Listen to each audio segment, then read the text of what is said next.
point, that have 2, 3, 4, 5 vacant houses, bringing down the values of everything else. So we've done two things. We've expanded those areas to cover as much land as we could, and it's $52 million. The challenge is, and that money was given to the Bing administration, there was a time limit on what you had to spend that money. So we have between now and next April to spend that money, or they take it back. So that's why we're moving forward. Dave Menardo at the Land Bank Authority is pushing rapidly towards, by September, bringing down 1,000 houses a month, and doing everything we can to make sure we spend all of those $52 million so we can go back to the federal government and ask for more money. Because if you recall, and Linda, I got my book up here, you said everybody's got their book. One of the things that the task force came up with is that this blight problem is immense, and they estimate that it's going to take $850 million to deal with blight totally in Detroit.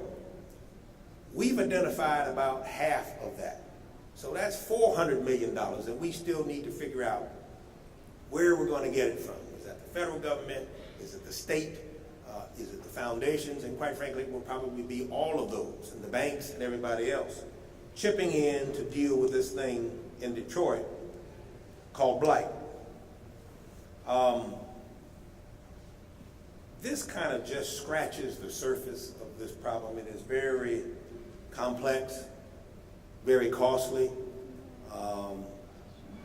brand new. We're literally writing the book on this as we go. It was one of the things I used to say when I ran Dave Bing's campaign. I said, you know, we're building the plane while we fly it. That's a difficult task, and that's what we're doing here in Detroit. Nobody's been down this task before. No other city has had this much blight before. No other city has had this and also been in the middle of emergency management and Chapter 9 before. All of that at one time. So it's going to take the help of a lot of people, and quite frankly, all of us. Luther asked me a little earlier, we were talking, he said, Charlie, you know, you've been with 6 mayors, you've seen a lot happening in Detroit. What's different? Do you see anything that's really different than what you've seen before? And I told him, not really.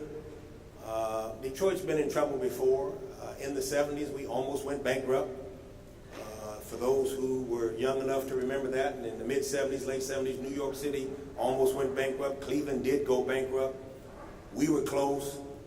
Coleman Young went to the people, and if you remember, that's when we instituted the sales tax in Detroit that helped us from going bankrupt. We brought in Felix Royton from New York, financial experts, and we managed to stave off bankruptcy, but they were tough times. Dennis Archer was fortunate enough to be through the Clinton years where we had the biggest and most robust federal economy in history, and so we had money flowing. And the employment rose in the city rose to 22,000 people. Then in comes Kilpatrick, the bottom falls out, and we have financial problems again. And so again, somebody was talking to me and we said, well, we got to do less, more with less. And that was our mantra in the early years of the Kilpatrick administration as we were doing budget reductions. And we started them back then in the early 2000s. And that was what all the department heads said. We have to do more with less. And that wasn't enough. They took more money away, so now we're doing less with less. And then it got so bad we just stopped doing some things. That's when I had to close 15 recreation centers around the city, and things that were very painful. So we've been here before. The difference, as I told him, is that now in 2014, all of the stars seem to be aligned who are trying to bring this back. And I don't think we've had that through any other time period.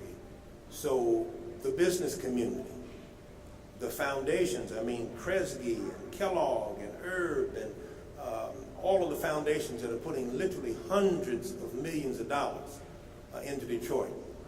The work that Dan Gilbert is doing and other business leaders. The Blight Task Force, all of the things that are happening in the city.